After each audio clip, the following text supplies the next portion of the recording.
पवित्र श्रीमद् भागवत गीता, पवित्र चारों वेद, पवित्र कुरान शरीफ, पवित्र बाइबल, पवित्र गुरु ग्रंथ साहिब, पवित्र कबीर साहिब की वाणी में छुपे हुए गूढ़ रहस्य अर्थात तत्व को जानने के लिए कृपया अवश्य सुनिए जगत गुरु तत्वदर्शी संत रामपाल जी महाराज के मंगल प्रवचन। पुण्यात्माओं, ये सब काल का जाल है, जीव के बस से बाहर है। इसलिए परमात्मा ने आकर के हमें एक मेथड बताया, एक विधि बताई कि तुम इस विधि से इस काल के जाल को काट सकते हो, इससे ऊपर उठ सकते हो। क्योंकि ये 21 ब्रह्मांड का स्वामी है जो हमको यहाँ रोके हुए है। ये श्री ब्रह्मा, श्री विष्णु, श्री शिव जी के पिताजी हैं और दुर्गा इनकी माता है। श्री ब्रह्मा, श्री विष्णु, श्री शिव जी, रजगुण ब्रह्मा, सतगुण विष्णु, तमगुण शिव जी की। ये 16 कला के भगवान कहलाते हैं और इनका पिता 1000 कला का प्रभु है। और हमारी कोई कलाएं नहीं, हम एक जीव संज्ञा में।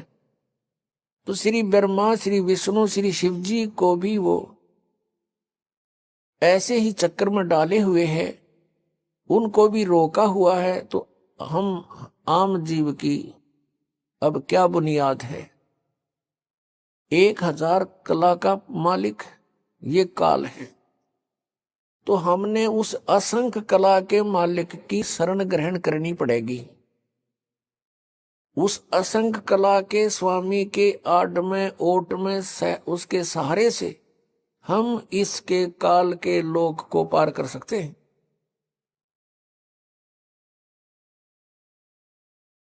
उस परमेश्वर ने हमें इस काल पर विजय पाने के लिए एक विधि बताई है कि पूर्ण संत से वो 3 मंत्र,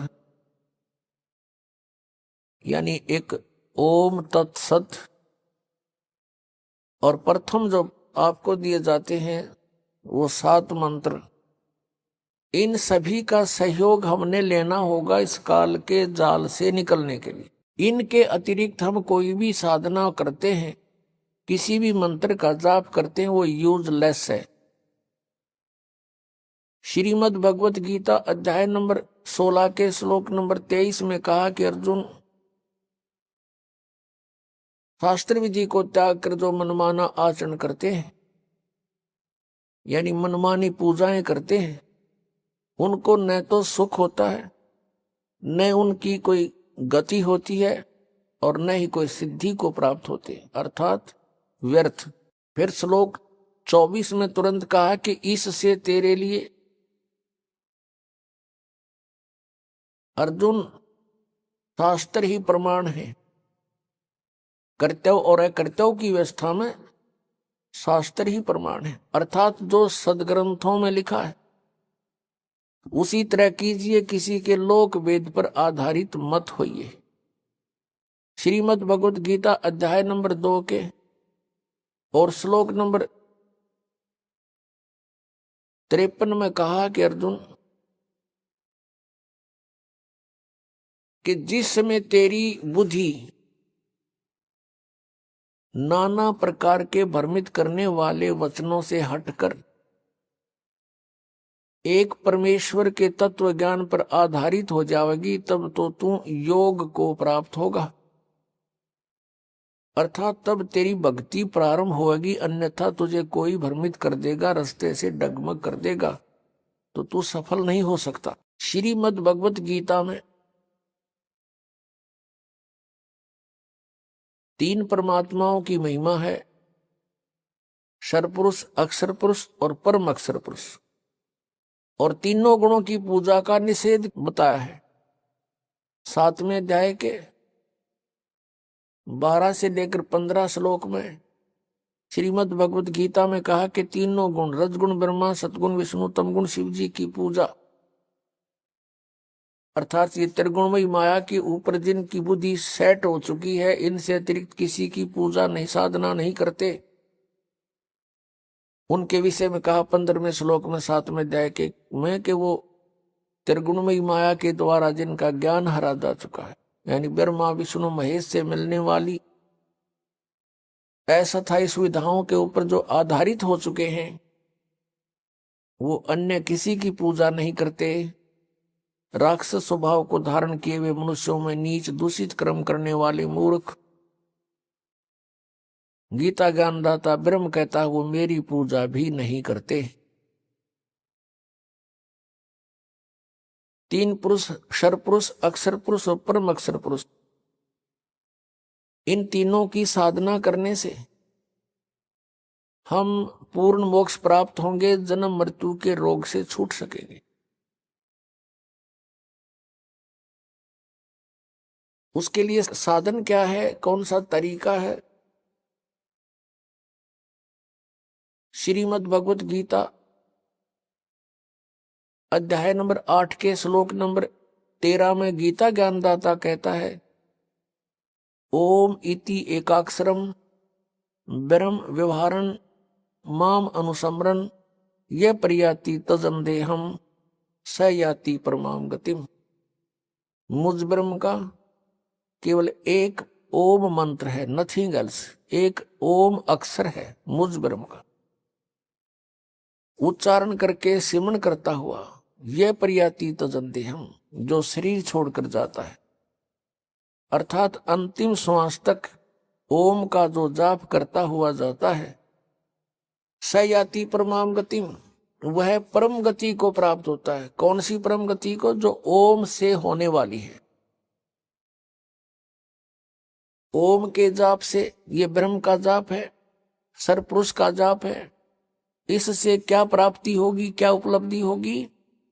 कि ब्रह्मलोक प्राप्ति होगी। गीता जी अध्याय नंबर 8 के श्लोक नंबर 16 में कहा कि ब्रह्मलोक पर्यंत भी सभी पुनरावर्ती के अंदर हैं, वहां गए हुए प्राणी भी जन्म मृत्यु में आते हैं। ये पूर्ण मोक्ष नहीं है, और जब तक पूर्ण मोक्ष नहीं होगा तब तक जीव को परम शांति नहीं हो सकती। जैसे गीता अध्याय नंबर 8 के श्लोक नंबर 16 में इन अनुवादकर्ताओं ने यहां गड़बड़ी कर रखी है। इसमें लिखा है कि उनका अनुवाद ये है कि ब्रह्मलोक पर्यंत सभी पुनरावृत्ति में है अर्जुन, अर्थात ब्रह्मलोक में जाकर भी वापस आते हैं। इन्होंने अनुवाद किया कि मुझे प्राप्त प्राणी का फिर जन्म नहीं होता, या अनुवाद गलत कर दिया। उसका अर्थ ये है, जो ये नहीं जानते कि मुझे प्राप्त होकर भी पुनर्जन्म है अर्जुन, उनका फिर भी पुनर्जन्म है। जो ये नहीं जानते वो प्राणी मुझे प्राप्त होकर भी बार बार जन्म मृत्यु को प्राप्त होते हैं। यदि उनके अनुवाद को यहाँ सच्चा माने कि गीता ज्ञानदाता ये कहता है कि मुझे प्राप्त प्राणी का पुनर्जन्म नहीं होता, तो गीता अध्याय नंबर 4 के श्लोक नंबर 5 और 9 में, गीता अध्याय नंबर 2 के श्लोक नंबर 12 में, गीता अध्याय नंबर 10 श्लोक नंबर 2 में गीता ज्ञानदाता कहता है, अर्जुन तेरे और मेरे बहुत जन्म हो चुके हैं, तू नहीं जानता मैं जानता हूं। मेरे जन्म और कर्म अलौकिक है। तू और मैं और ये सभी सैनिक राजा जन पहले भी थे, आगे भी जन्म होगा। ये ना सोच कि हम वर्तमान में ही हैं। इससे सिद्ध हो गया कि गीता ज्ञानदाता जो ब्रह्म है, सरपुरुष है, इसके भी जन्म मृत्यु होती है, ये अविनाशी नहीं है। फिर गीता जी अध्याय नंबर 8 के श्लोक नंबर 16 में ये अनुवाद करना कि मुझे प्राप्त होकर फिर जन्म मृत्यु नहीं होती, ये अनर्थ किया इन्होंने।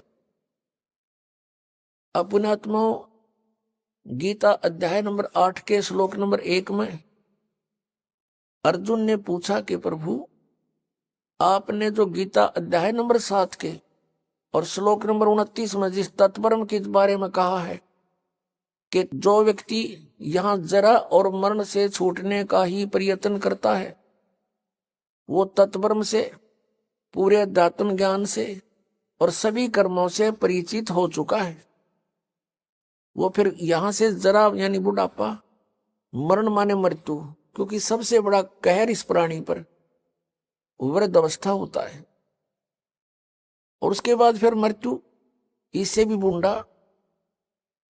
तो पुण्यात्माओं, परमात्मा यहां वो गीता ज्ञानदाता से अर्जुन ने प्रश्न किया कि फिर वो तत्ब्रह्म क्या है जिसको जानकर फिर प्राणी केवल जरा और मरण से छूटने का ही प्रयत्न करता है। उसके विषय में 8वें अध्याय के 3 श्लोक में उत्तर दिया कि वो परम अक्षर ब्रह्म है। श्रीमद् भगवद गीता अध्याय नंबर 15 के श्लोक नंबर 1 से लेकर 4 तक बता के उल्टा लटका हुआ संसार रूपी वृक्ष है। इसके ऊपर को जो जड़ है वो तो मूल मालिक है, वो पूर्ण परमात्मा है, वो परम अक्षर ब्रह्म है। और नीचे को तीनों गुण रूपी शाखा है। अब गीता ज्ञानदाता ने केवल इतना संकेत कर दिया कि ऊपर को जड़ है और नीचे को तीनों गुण रूपी शाखा है, बीच का कोई पोर्शन उसने नहीं बताया। फिर गीता जी अध्याय नंबर 4 के श्लोक नंबर 34 में कहा है कि वो तत्व ज्ञान है। कौन सा तत्व ज्ञान? जो गीता जी अध्याय नंबर 4 के श्लोक नंबर 32 में गीता ज्ञानदाता कह रहा है कि पूर्ण परमात्मा ने, परम अक्षर ब्रह्म ने, ब्रह्मणे मुखे, यहां भी गीता अनुवादकर्ताओं ने अनर्थ किया है। ब्रह्मणे मुखे का अर्थ वेद की वाणी लिख दिया, नहीं, ये सच्चिदानंद घन ब्रह्म की वाणी में, यानी जिसको परमात्मा ने स्वयं आकर अपने मुखारविंद से बोला है, अपने मुख कमल से बोला, उस ज्ञान में धार्मिक अनुष्ठानों की, यज्ञों की जानकारी विस्तार से कही गई है। वो तत्व ज्ञान है। 4 अध्याय के 34वें श्लोक में कहा कि उस तत्व ज्ञान को जो परमेश्वर ने स्वयं आकर बोला हुआ है, उसकी वाणी में लिपिबद्ध होता है, उस ज्ञान को तू तत्वदर्शी संतों के पास जाकर समझ। उनको दंडवत प्रणाम करने से, कपट छोड़कर नम्रता पूर्वक प्रश्न करने से वो तत्वदर्शी संत तुझे परमात्मा तत्व का ज्ञान कराएंगे। यानी गीता ज्ञानदाता यहाँ अपनी असमर्थता व्यक्त कर रहा है कि मैं उस तत्व ज्ञान से परिचित नहीं हूं। फिर 15वें अध्याय के गीता जी के एक श्लोक में उसका उत्तर दिया है कि वो तत्वदर्शी संत है कौन?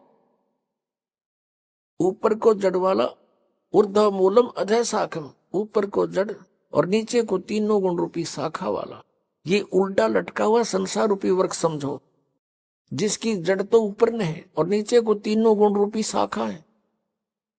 अब गीता ज्ञानदाता ने इतना संकेत दिया है और बताया कि जो इस उल्टे लटके हुए संसार रूपी वृक्ष के सभी छंद, सभी विभाग बता देगा पत्तों सहित सवेदवित, वो तत्वदर्शी संत है, वो वेद के तात्पर्य को जानने वाला है। तो परमेश्वर कबीर देव जी वो सच्चिदानंद घन ब्रह्म है, जिन्होंने 600 वर्ष पहले अपनी अमृतवाणी कबीर वाणी में अपने मुखारविंद से, मुख कमल से वो तत्व ज्ञान बोला। उसमें क्या बोला था कि अक्षर पुरुष एक पेड़ है, निरंजन वा की डार और तीनों देवा शाखा है ये पात रूप संसार। दूसरे शब्दों में अक्षर पुरुष एक पेड़ है, सरपुरुष वा की डार और तीनों देवा, रजगुण ब्रह्मा, सतगुण विष्णु, तम गुण शिव जी, तीनों देवा शाखा है और पात रूप संसार। तो परमात्मा ने आकर यू ज्ञान बोला, ये सच्चिदानंद घन ब्रह्म की वाणी कबीर वाणी। इसी का रेफरेंस ऋग्वेद मंडल नंबर 9 और सूक्त नंबर 96 के मंत्र 16 से लेकर और 20 तक है कि हे परमात्मा आपका वास्तविक नाम क्या है। 16वें मंत्र में प्रश्न है, उत्तर दिया 17वें मंत्र में कि वो कबीर साहब, कबीर परमेश्वर है और कबीर वाणी के द्वारा वो अपने ज्ञान को लोकोक्तियों के माध्यम से उच्चारण करके बोलता है, जिस कारण से वो एक प्रसिद्ध कवि भी कहलाता है, लेकिन वो होता है परमात्मा। और फिर 18वें मंत्र में कहा कि वो तीसरे मुक्ति धाम में रहता है, सतलोक में रहता है, वहां से गति करके आता है।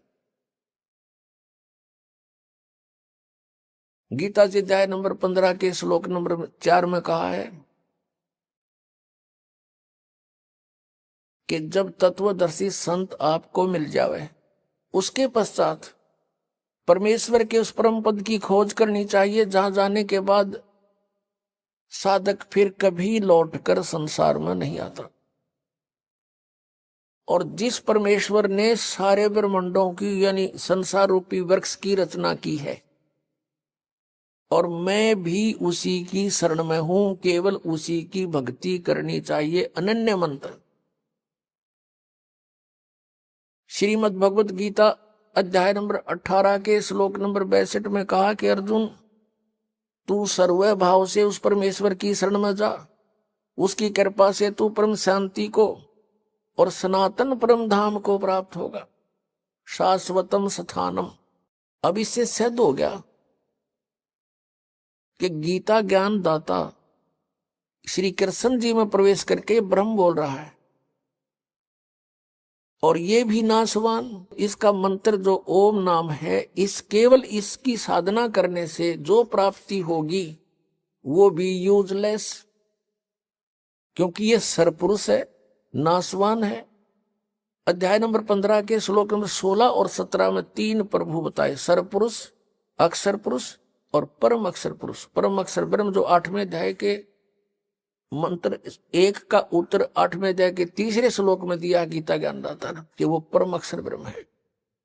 तो गीता जी अध्याय नंबर 15 के श्लोक नंबर 16 में 2 पुरुष, सरपुरुष और अक्षर पुरुष की जानकारी है। सरपुरुष है ये ब्रह्म है, ज्योति निरंजन काल है, 21 ब्रह्मांड का स्वामी है, इसका ओम नाम है। फिर अक्षर पुरुष ये 7 संख्य ब्रह्मांड का स्वामी है,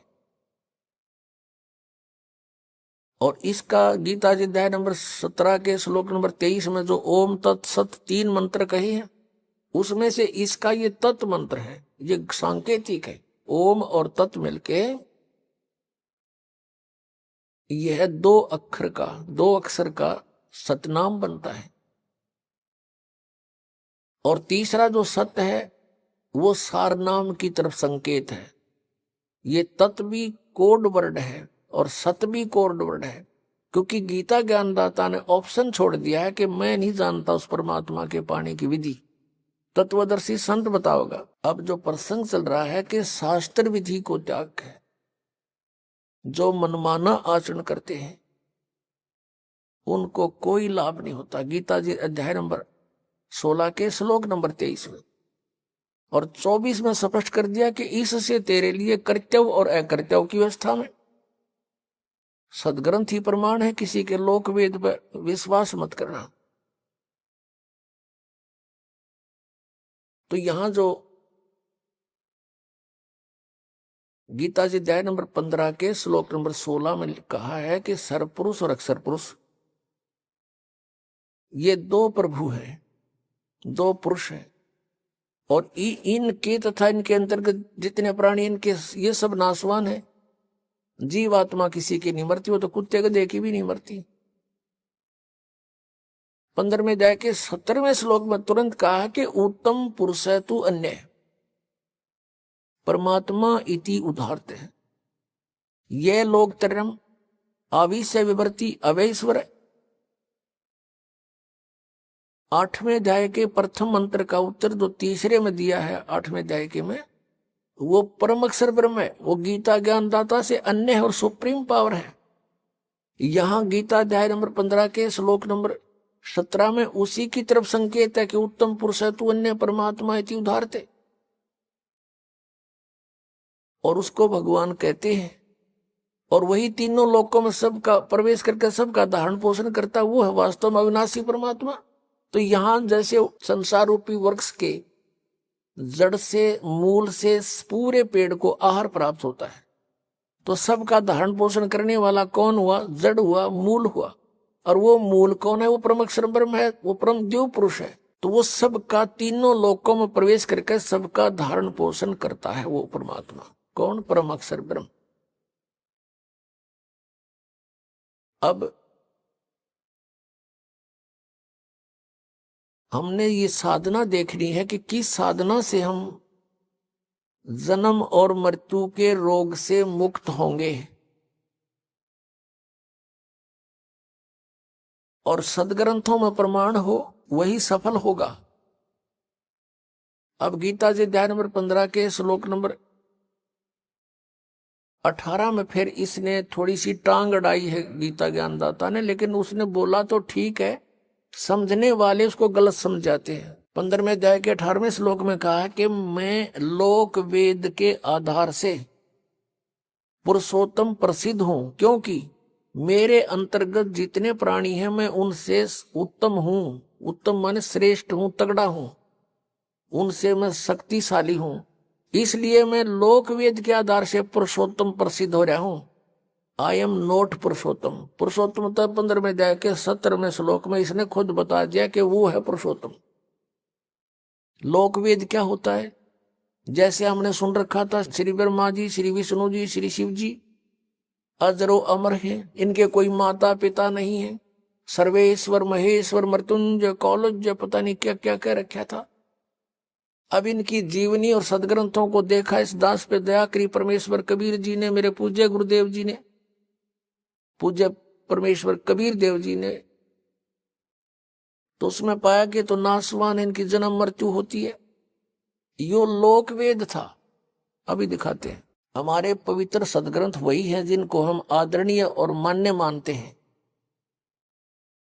इनको सत्य मानते हैं। और ये सदग्रंथ पहले संस्कृत में थे। संस्कृत केवल एक ब्राह्मण वर्ग ही पढ़ने का अधिकारी होता था। उनका यह बात समझ में आई नहीं, क्योंकि तत्व ज्ञान नहीं था उनके पास। तो ये सदग्रंथ उस तत्व ज्ञान रूपी कुंजी से उस ताली से खुलते हैं, वो इनके पास थी नहीं। इसलिए आज तक लोक वेद सुनाते रहे। देखिएगा श्री ब्रह्मा विष्णु महेश की जीवनी में क्या लिखा है। श्रीमद् देवी भागवत और गीता प्रेस गोरखपुर से प्रकाशित है। इसके संपादक कौन है?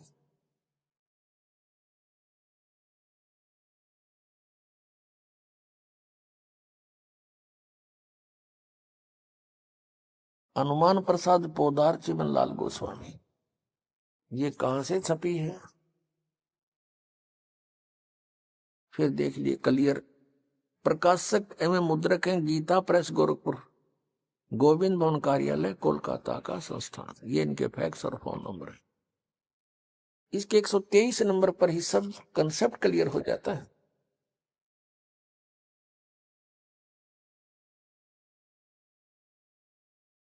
अब तीसरा स्कंद है, 123 पृष्ठ। और ये देखिएगा, तुम शुद्ध स्वरूपा हो, यह सारा संसार तुम ही से उद्भासित हो रहा है।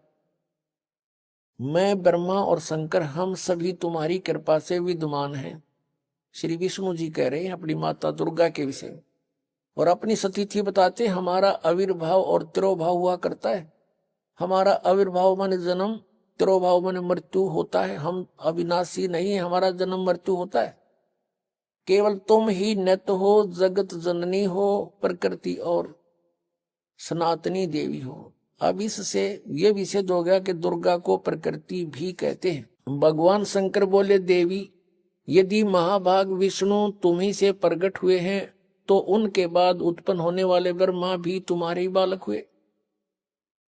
फिर मैं तमोगुणी लीला करने वाला शंकर क्या तुम्हारी संतान नहीं हुआ? अर्थात मुझे भी उत्पन्न करने वाली तुम ही हो शिवे। संपूर्ण संसार की सृष्टि करने में तुम बड़ी चतुर हो। इस संसार की सृष्टि सतीथि और संहार में तुम्हारे गुण सदा समर्थ है। उन्हीं तीनों गुणों से उत्पन्न हम रजगुण ब्रह्मा, सतगुण विष्णु, तम गुण शिव जी नियमानुसार कार्य में तत्पर रहते हैं। पुण्यात्माओं, इस पवित्र सदग्रंथ श्रीमद् देवी भागवत ने थोड़े से विवरण में सब कुछ कंसेप्ट क्लियर कर दिया। इसमें 5 कंसेप्ट क्लियर हो गए, 5 पॉइंट। नंबर 1, ब्रह्मा विष्णु महेश नासवान है, इनकी जन्म मृत्यु होती है। ये अजरो अमर मृत्युंजय कालज्य नहीं है। और दूसरा ये हो गया कि दुर्गा इनकी जननी है, इनको जन्म देने वाली माता है। तीसरा ये हो गया कि रजगुण ब्रह्मा, सतगुण विष्णु, तमगुण शिव जी है। चौथा ये हो गया कि ये केवल नियमित कार्य ही कर सकते हैं, आपके संस्कार को बदल नहीं सकते। आपके भाग्य में कोई भयंकर दुख है, मृत्यु है या कोई और हानि है, तो ये कोई चेंज नहीं कर सकते उसको। क्योंकि वो कर्मों का आधार है, और कर्म में परिवर्तन केवल परम अक्षर ब्रह्म, पूर्ण ब्रह्म, कबीर देव, कबीर साहब कर सकते। और पांचवा ये हो गया कि दुर्गा प्रकृति है। दुर्गा को प्रकृति भी कहते हैं। गीता जी अध्याय नंबर 7 के श्लोक नंबर 1 से 4 में कहा कि अर्जुन, अब ये ऐसा ज्ञान बता दूंगा कि इसको जानने के बाद फिर कुछ भी जानना शेष नहीं रहेगा। मेरी 2 प्रकार की प्रकृति है। एक तो ये जैसे जल, पृथ्वी, आयु, वायु, इस तरह के ये 8 प्रकार के, और दूसरी चेतन प्रकृति दुर्गा है। तो यहां श्रीमद् देवी भागवत में भी इसको स्पष्ट कर दिया है कि दुर्गा को प्रकृति कहते हैं। अब प्रसंग जो चल रहा है वही आते हैं। श्रीमद् भगवत गीता अध्याय नंबर 15 के श्लोक 18 में जो कहा है उसने कि मैं लोक वेद के आधार से पुरुषोत्तम प्रसिद्ध हूं, क्योंकि जितने मेरे अंतर्गत प्राणी आते हैं 21 ब्रह्मांड में, उनसे उत्तम हूं, उनसे तगड़ा हूं मैं, इसलिए मैं लोक वेद के आधार से पुरुषोत्तम प्रसिद्ध हो रहा हूं। लेकिन पुरुषोत्तम तो 15वें अध्याय के 17वें श्लोक में इसने स्वयं बता दिया कि वो तो परम अक्षर ब्रह्म है। तो यहां परमात्मा कहते हैं, कबीर परमेश्वर जी अपना उदाहरण आप पे देते हैं। आप पे आरती, आप पे साजे, आप पे किंगर, आप पे बाजे, आप पे ताल झांझ जनकारा, आप नचे आप देखण हारा। अपनी महिमा आप पे बतावे, अपने ऊपर ही सब उदाहरण पेश करके हमें समझाने की चेष्टा की है परमेश्वर ने। पीछे लग गया जाऊं था मैं लोक वेद के साथ, रस्ते में सतगुरु मिले दीपक दे दिया हाथ। पहले हम लोक वेद के आधार से कभी किसी की पूजा, कभी कोई व्रत, किसी इष्ट धाम पर भटकते फिर रहे थे, कहीं तीर्थों में भटक रहे थे। कहते हैं परमात्मा के पीछे लग गया जाऊं था मैं लोक वेद के साथ। ब्रह्मा विष्णु महेश जी को सर्वेश्वर मानकर इनकी पूजा करते थे, ये लोक वेद था। और कहते हैं इस भक्ति मार्ग में, इस भक्ति के सफर में सतगुरु मिल गए, अब दीपक दे दिया हाथ, ये तत्व ज्ञान रूपी टॉर्च दे दी। अब इसकी रोशनी में हम भटकेंगे नहीं, गड्ढों में नहीं गिरेंगे, बिल्कुल रास्ते चलेंगे। अब जैसे हम पहले जो पूजाएं करते थे और हमारे संस्कारवश कहीं लाभ भी हो जाता था, होता ही था, क्योंकि पिछले संस्कार तो देने ही है सबने।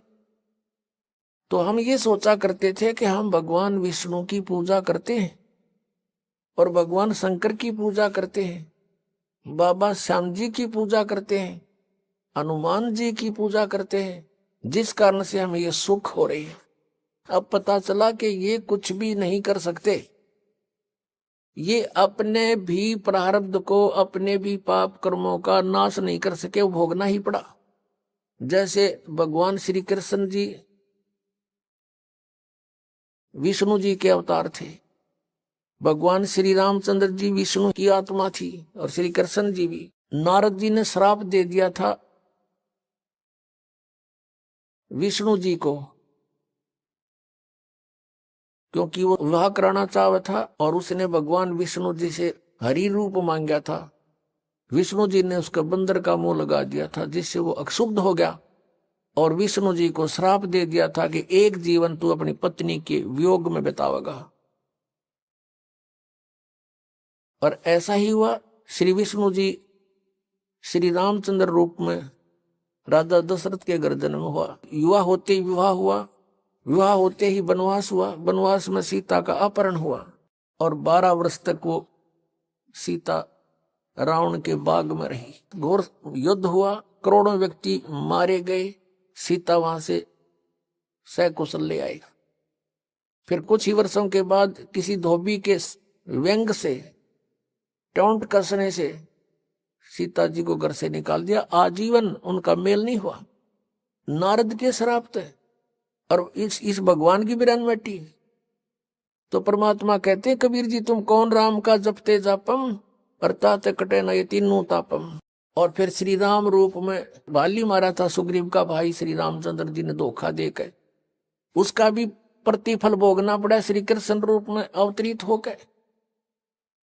एक शिकारी ने श्री कृष्ण जी के पैर में विषाक्त तीर मारा और श्री कृष्ण जी की मृत्यु हुई। वो शिकारी कौन था? वो बाली वाली आत्मा थी। तो यहां परमात्मा कहते हैं पीछे लग गया जाऊं था मैं लोक वेद के साथ,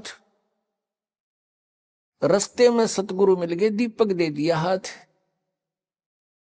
अब परमात्मा कहते हैं पुण्यात्मा कभी रुक नहीं सकते भक्ति बिना, चाहे उनको किसी भी तरह से कोई साधना कोई बतावे उसी तरह लग जाते हैं, क्योंकि वो पिछले पुण्य कर्मी संस्कारी प्राणी होते हैं।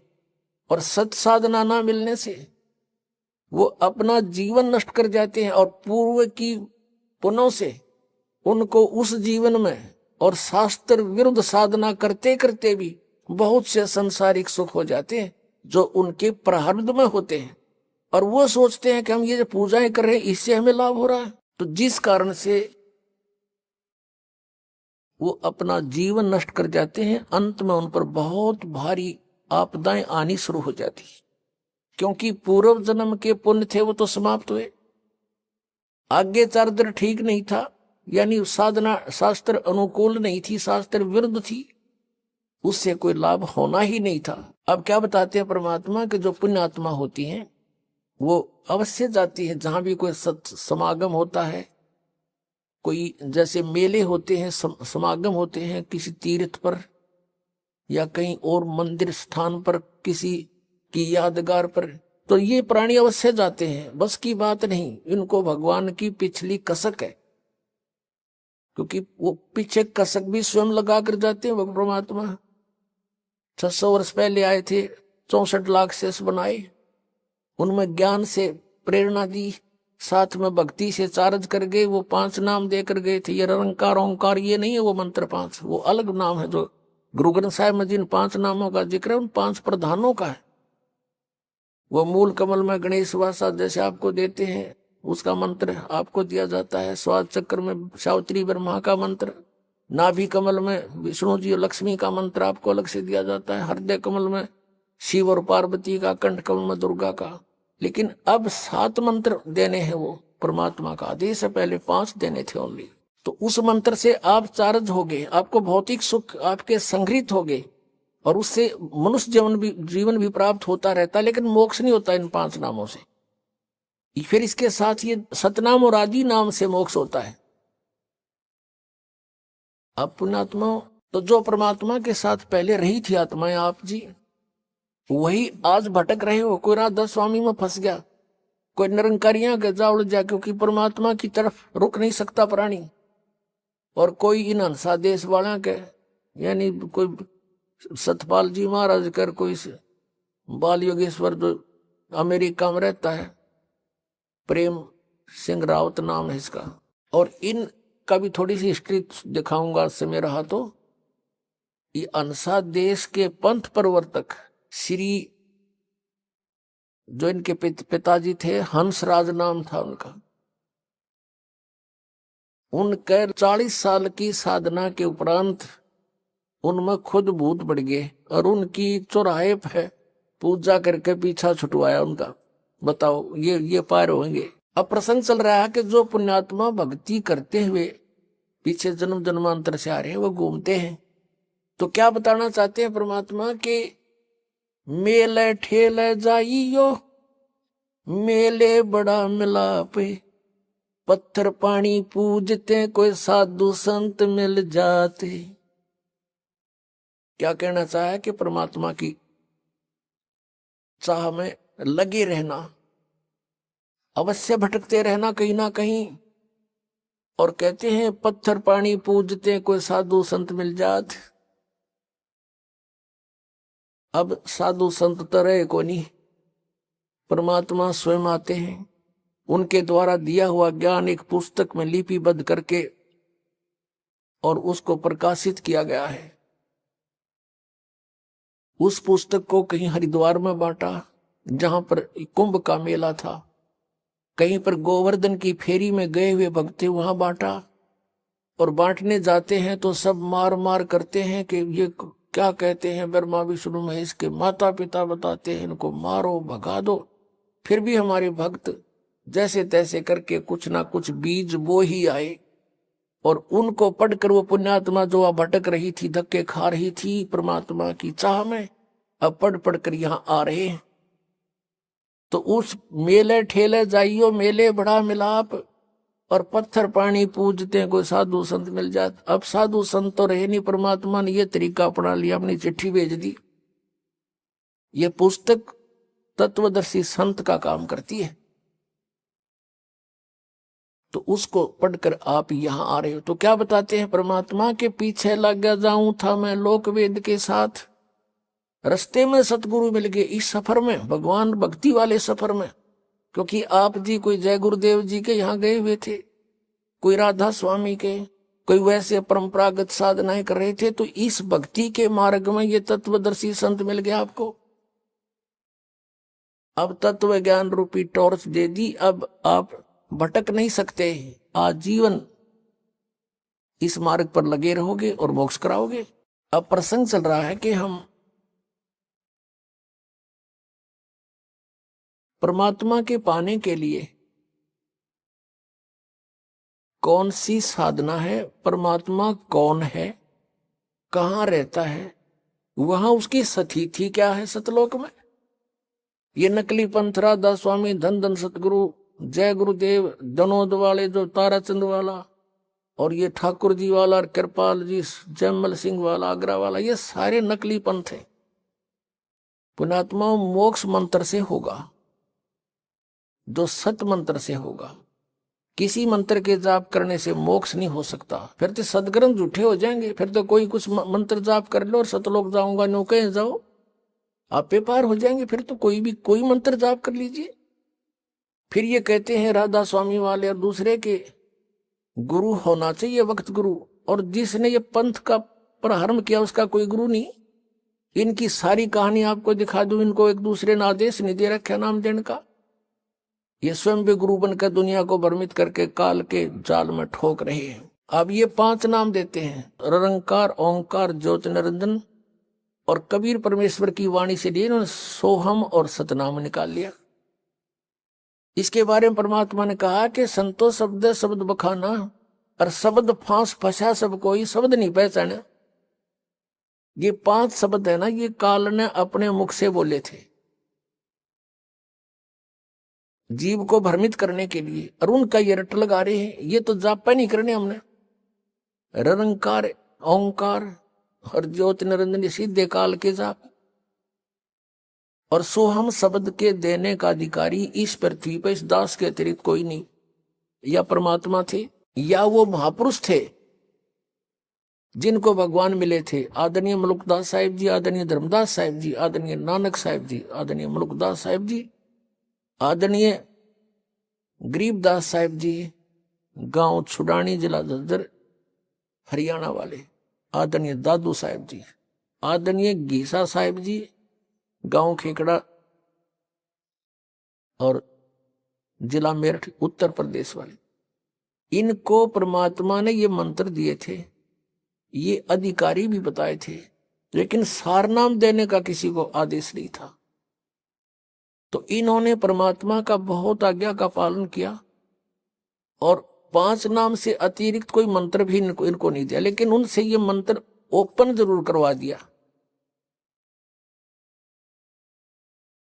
कौन सा मंत्र? सोहम। परमात्मा कहते हैं कबीर परमेश्वर जी, सोहम शब्द हम जग में लाए और सार शब्द हमने गुप्त छुपाए।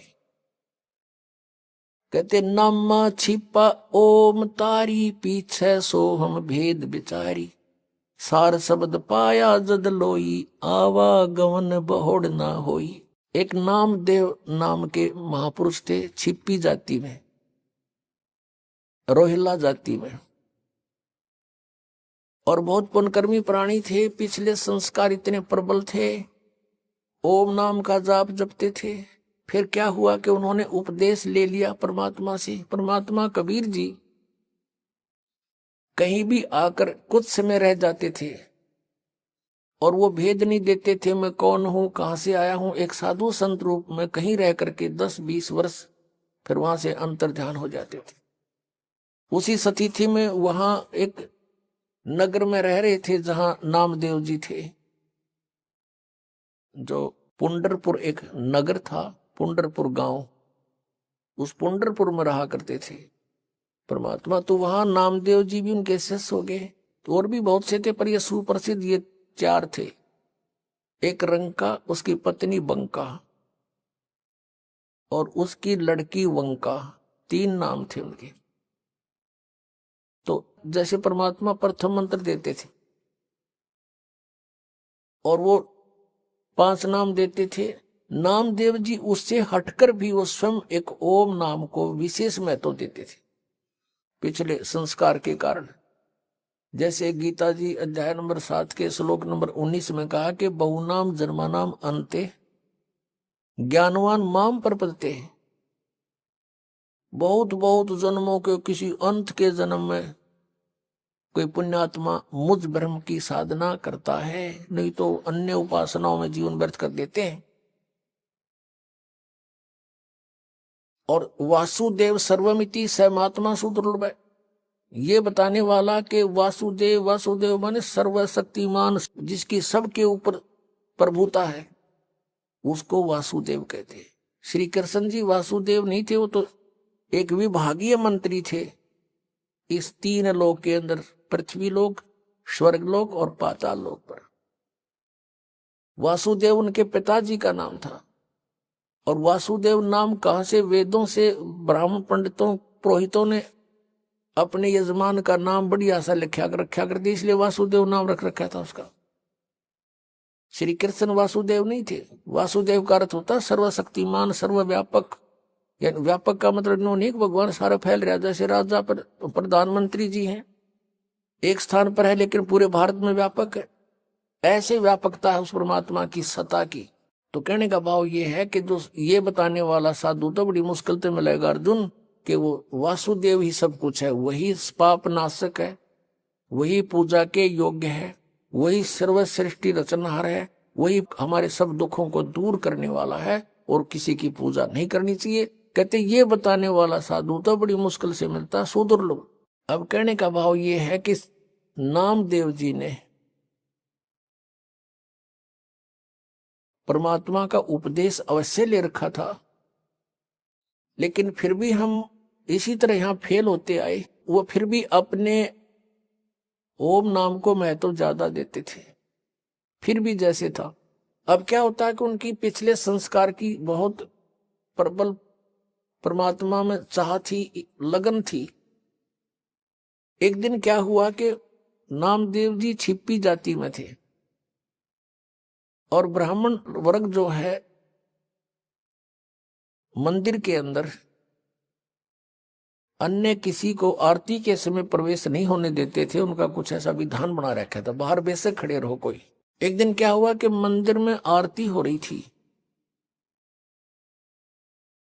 और नामदेव जी वहां से आ रहे थे किसी कामवश।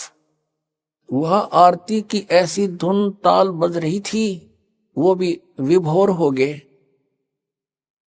पंडित लोग तो घंटी बजा रहे थे ऐसे पकड़ पकड़ के।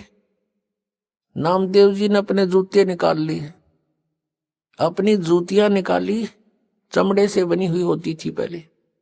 वो चमड़ा किसी भैंस या किसी की उसको काट कर नहीं बनाया जाता था, स्वाभाविक कोई पशु मर जाता था उसका फिर चर्मकार लोग उसका चाम उतार कर घर पे सुखा के स्वयं बनाते थे। और हमने देखा उस समय, और पहले तो और ज्यादा स्थिति दूसरी थी, एक एक जूती 5-5, 10-10 वर्ष तक निकाल लिया करते थे।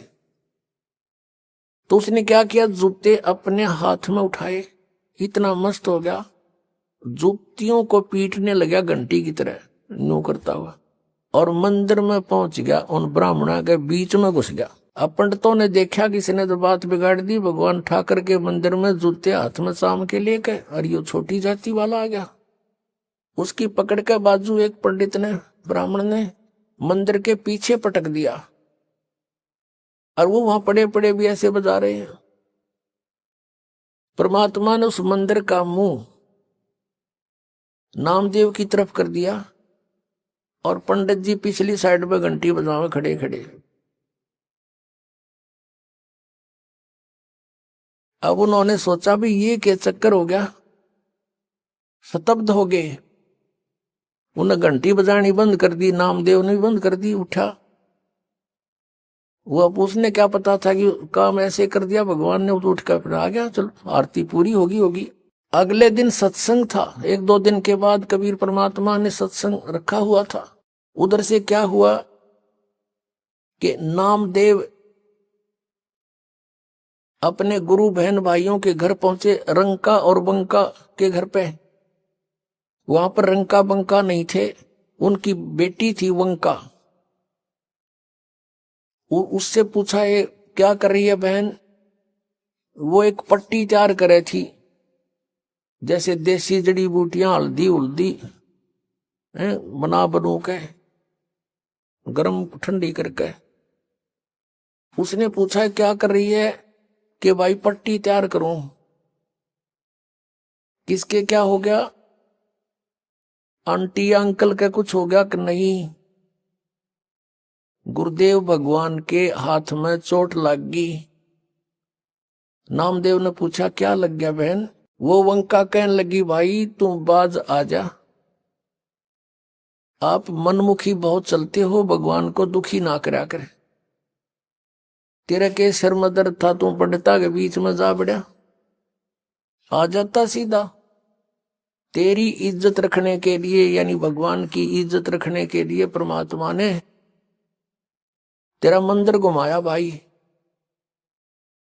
और उस समय उनके हाथों में खाल छुल गई गुरु जी की, और उसके लिए पट्टी तैयार करो। अब नामदेव का जची नहीं कि वहां तो गुरुजी थे ही नहीं।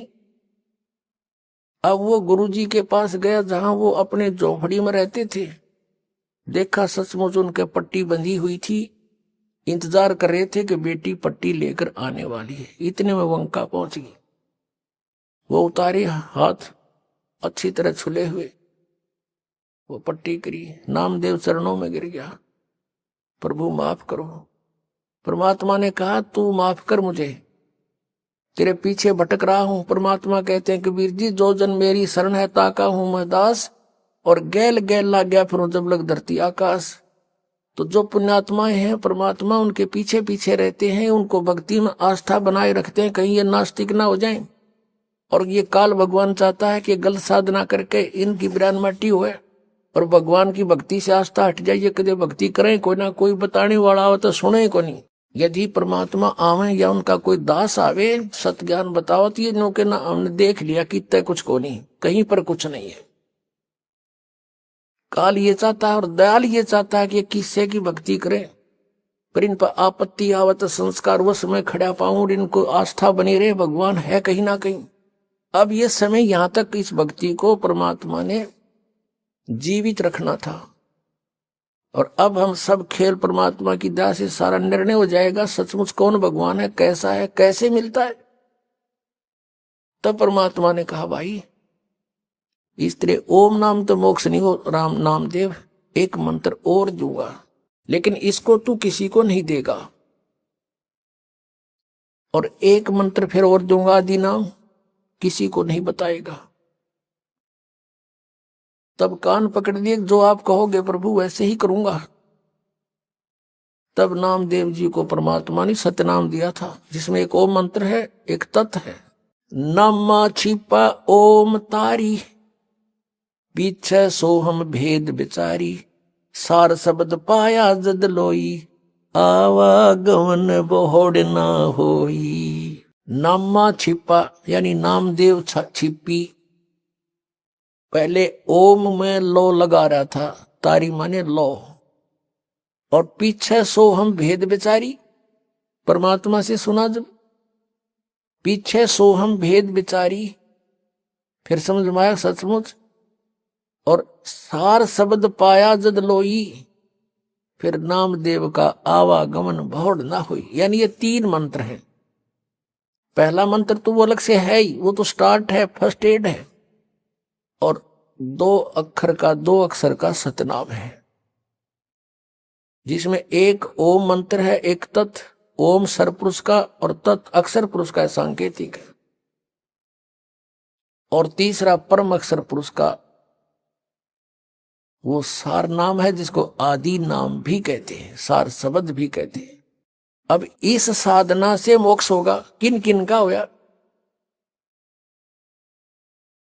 आदरणीय नानक साहब जी ने यही 2 मंत्र का नाम जपा था, प्रमाण दिखाते हैं। अब जैसे कबीर परमेश्वर जी ने अपनी सभी उन पुण्य आत्माओं को जो गवाह बनाई थी कि कबीर इज गॉड, और उनको ये 3 मंत्र दिए थे, पूरा कंप्लीट कोर्स दिया था, उनसे उन प्रतिज्ञा दिला दी थी, कसम खवा दी थी कि तुम अभी इसको डिस्क्लोज नहीं करोगे, ना अपने शिष्यों को दोगे जाप करने के लिए। अब वो महान आत्मा थे, दृढ़ भक्त थे, जो गुरुदेव ने कह दिया, भगवान ने फाइनल माने, उन्होंने किसी को नहीं बताया इस मंत्र को आज तक। आज इस दास पे कृपा करी परमेश्वर ने और आदेश दे दिया कि खोल दे खजाना, भंडारा खोल दे मोक्ष का। अब बात यह है कि मोक्ष सतलोक जाना है, जन्म मृत्यु का ये रोग कटाना है, वो औषधि कौन सी है, उपचार कौन सा है? अब जैसे ये 5 नाम तो सिर्फ यह संसारिक सुविधाएं, और हम यहां से जब चलेंगे हमारे ये कमल खुल जाएंगे इन 500 नामों के मंत्र से। और फिर बात रहेगी 2 मंत्र के, इस 3 मंत्र के 2 अक्षर का तो सतनाम, इसमें ओम और एक दूसरा गुप्त और तीसरा आदि नाम, बस इतना सम, और कुछ नहीं, ना ये 5 नाम ना अन्य वो 3 नाम हो, ये जो अकाल मूर्त सब स्वरूपी राम सतपुरुष, नहीं, ये तो एक बनावटी मंत्र है। आइए अब हम उन श्रद्धालुओं के अनुभव जानते हैं जो जगत गुरु तत्वदर्शी संत रामपाल जी महाराज जी से दीक्षा प्राप्त कर चुके हैं तथा उनके द्वारा बताए गए भक्ति मार्ग पर चल रहे हैं। नमस्कार सर। सत साहेब। सर क्या नाम है आपका? सुरेंद्र दास वक्त जी। सुरेंद्र जी, आप कहाँ के रहने वाले हैं? गांव धर्मखेड़ी, तहसील हासी, जिला हिसार के रहने वाला हूँ जी। सुरेंद्र जी, संत रामपाल जी महाराज से नाम दीक्षा आपने कब ली? संत रामपाल जी महाराज से राम दीक्षा मैंने 2004 में ली हुआ जी। संत रामपाल जी महाराज से नाम दीक्षा लेने से पहले क्या आप कोई भक्ति साधनाएं भी करते थे? भक्ति साधना तो ऐसी तो नहीं करते थे भगत जी, फिर मन मनाचरण जरूर करते थे। भाई मंदिर आ गया, जैसे हनुमान का आ गया, भाई जैसे शंकर जी का आ गया, थोड़ा शीश नवा लिया, बस ऐसी ही थी, और कोई खास रुचि नहीं थी। तो सर, जो देखा देखी आप भक्ति साधना कर रहे थे, उन सब से आपको क्या क्या लाभ हो रहे थे? कोई लाभ नहीं मिला भगत जी। हरिद्वार जाते थे भगत जी, हरिद्वार इतने आदि बन गए थे सुल्पा के, सामान आते ही वहाँ एक महीना रुकते थे। अगर 10 का नोट मतलब किसी भी बाबा जी के चरणों में चढ़ाया, चलम भर ली, पी ली, बस यही मकसद था ज़िंदगी का, और कोई मकसद नहीं था। मतलब 2092 से लेके 2004 तक सुल्पा पिया भगत जी। उसके बाद सोचा भी बहुत, भाई तेरा नाश होने लग रहा है, फिर लेकिन रहा नहीं जाता था भगत जी। जब लक लगी लगती तो किसी चीज़ के ऊपर ध्यान नहीं रहता था, सुल्पा पिया, बस अपने मगन रहना, ये चलता रहा भगत जी, चलता रहा। घर वाले भी परेशान थे, घरवाली भी परेशान थी, मतलब रिश्तेदार भी परेशान थे, लेकिन उनको मेरे को दिखाया भी बहुत, मतलब ले गए कहीं से डॉक्टरों के पास भी ले गए, परेशानी सुप्टों के पास भी ले गए, मतलब हर जगह मतलब उनने अपनी खूब कोशिश करी, लेकिन कहीं से भी कोई राहत नहीं मिली। मेरी पत्नी को भी मतलब दमे की शिकायत थी, उसको भी हमने बहुत इलाज कराया, लेकिन कहीं से राहत नहीं मिली। तो सर, आपने बताया कि हरिद्वार जाने से आपको सुल्फा पीने की आदत हो गई थी, और साथ ही साथ वो सब भक्ति साधनाएं करते हुए आपकी पत्नी को भी दमे की परेशानी थी। तो इन सब दिक्कतों के बीच में आपको संत रामपाल जी महाराज की जानकारी कैसे हुई? संत रामपाल जी महाराज की जानकारी हमें ऐसे हुई, मेरी पत्नी मायके चली गई, उसके पिताजी शराबी थे, तो वो संत रामपाल जी महाराज का नाम ले आए। नाम लेने के बाद उन्हें मेरे पास फ़ोन किया, भाई मेरे पिताजी शराब छोड़ गए। तो मैंने कहा भाई ठीक है, बड़ी अच्छी बात है। फिर वो बोले हम आप भी ले लो नाम। मैंने मना कर दिया भगत जी। तो फिर उन्होंने बोली मैं ले लूँ, माँ तुम ले लो, मैंने कोई इतराज़ नहीं। तो उन्होंने नाम ले लिया भगत जी। उसके दमे की शिकायत थी, तो उसके पिताजी को भी शराब छूट गई भगत जी, और मेरी पत्नी की भी दमे की शिकायत में पूरी रात मिली। तो फिर 1 महीने के बाद वो बोली भाई महाराज जी मैंने आश्रम में जाना है, मैंने रास्ते का पता नहीं। मैं कोई बात नहीं, रास्ते का पता तो मैं चल पड़ूँगा। तो भगत जी मैं रास्ता बताने के लिए पत्नी को मैं साथ में चला गया। साथ में जाने के बाद मैं सुल्फा ले रहा था, वहाँ तलाशी लेते थे भगत जी। तलाशी में कहा भैया तो काम नहीं चला ऐसे, तो फिर ये सुल्फा भी चला गया। तो मैंने क्या किया, सिंगल हर रोड था उस टाइम भगत जी, तो मैंने उस सुल्फा निकाल के एक झाड़ी ही देख के उसके नज़दीक दबा दिया। मैं आश्रम में प्रवेश कर गया भगत जी पत्नी के साथ। तो वहाँ भंडारा किया, सुबह उठती फिर मेरा लक लगी भाई सुल्फा पीना है। तो महाराज जी के मगर दर्शन करके बाद में फिर चलेंगे। महाराज जी के दर्शन किए, महाराज जी ने दर्शन में किए तो भगत जी मेरे सिर पर टेका। तो मेरे ऐसा हुआ नाम लेने से पहले ही मेरे मतलब 100 पक्का बाहर शरीर से उतर गया भगत जी, ऐसा हल्का शरीर हो गया। तो मैं सुल्फा वुल्फा से कुछ भूल गया उसी टाइम। फिर महाराज जी ने कहा भगत जी नाम लोगे, मैंने कई बार सोचा, सोचने के बाद फिर मैंने हाँ भर ली भगत जी। मैं भाई जब सिर पे हाथ रखने से इतना फ़ायदा मिल गया तेरे को, भाई सुल्फा भूल गया तू पीना। तो फिर मैंने संत रामपाल जी महाराज से नाम दीक्षा ले ली। तो सर आपने बताया कि आपकी पत्नी के साथ आप संत रामपाल जी महाराज के आश्रम में गए और आप सुल्फा नहीं छोड़ना चाहते थे, लेकिन जैसे ही संत रामपाल जी महाराज ने आपको आशीर्वाद दिया तो आपको शरीर में काफ़ी हल्का महसूस हुआ, और इतने होने के बाद ही आपने संत रामपाल जी महाराज से नाम दीक्षा ले ली। तो क्या संत रामपाल जी से नाम दीक्षा लेने के बाद आपको अन्य भी कोई लाभ प्राप्त हुए? हाँ बहुत लाभ हुए भगत जी। आर्थिक स्थिति बिल्कुल कमज़ोर थी, नशे के कारण आर्थिक स्थिति बहुत बढ़िया हो गई भगत जी।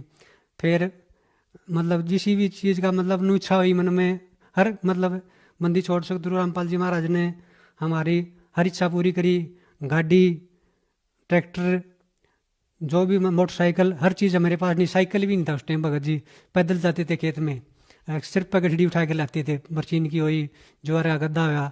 फिर महाराज जी ने वहाँ गाड़ी दुआ दी माथे को भी, मतलब उसको गद्दा बरचीन लाने के लिए भी अलग गाड़ी दुआ दी, आश्रम में आने जाने के लिए अलग गाड़ी दुआ दी भगत जी। गाँव वाले कहने लगे भाई संत रामपाल जी महाराज तेरे को पैसे देते हैं। वहाँ भगत जी पैसे देते हैं, क्यों हमें जब नशे छूट गए तो हमारे पास पैसा अब आ गया, मकान भी बन गया भगत जी। मकान भी मतलब ऐसा ही था पहले। दोनों आते महाराज जी संत रामपाल जी महाराज हमारे ऊपर आशीर्वाद देते रहे और बस दे रहे हमारे ऊपर, मतलब फ़ायदा ही फ़ायदा उतना चला गया भगत जी हमारे। कोई किसी चीज़ का अभाव नहीं छोड़ा हमारे संत रामपाल जी महाराज ने हमारे ऊपर। मेरी पत्नी को दमे की शिकायत थी और संत रामपाल जी महाराज जी से नाम दीक्षा लेने के बाद वो बिल्कुल ठीक हो गई। तो सर आपने बताया कि संत रामपाल जी से नाम दीक्षा लेने के बाद जो आपको सुल्फा पीने की आदत थी वो दूर हो गई और आपका नशा छूट गया, और आपकी पत्नी को भी जो दमे की दिक्कत थी वो भी ठीक हो गई। तो जो श्रद्धालु आज आपको देख रहे हैं, आप उन्हें क्या संदेश देना चाहेंगे? हम यही संदेश देते हैं वो संत रामपाल जी महाराज की शरण में आए और अपना कल्याण कराएं।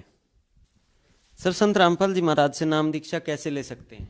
संत रामपाल जी महाराज से नाम दीक्षा ऐसे ले सकते हैं जी, जैसे बहुत से चैनलों पे गुरु जी का सत्संग चलता है संत रामपाल जी महाराज का, उस पर फ़ोन नंबर चलते हैं। उन नंबरों पे फ़ोन करके नज़दीकी नामदान केंद्र का पता करके संत रामपाल जी महाराज से नाम दीक्षा ले सकते हैं।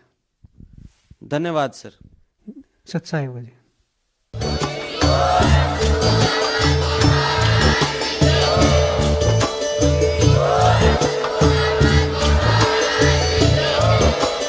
आप सुन रहे थे जगत गुरु तत्वदर्शी संत रामपाल जी महाराज जी के मंगल प्रवचन। अधिक जानकारी के लिए विजिट कीजिए हमारी वेबसाइट www.jagatgururampalji.org। संत रामपाल जी महाराज जी के शुभ आशीर्वाद से पूरे विश्व भर में 500 से भी ज्यादा नाम दीक्षा केंद्र हैं, जिन पर संत रामपाल जी महाराज जी द्वारा ऑनलाइन निःशुल्क नाम दीक्षा दी जा रही है। अपने नजदीकी नाम दीक्षा केंद्र का पता करने के लिए संपर्क करें 8222880541।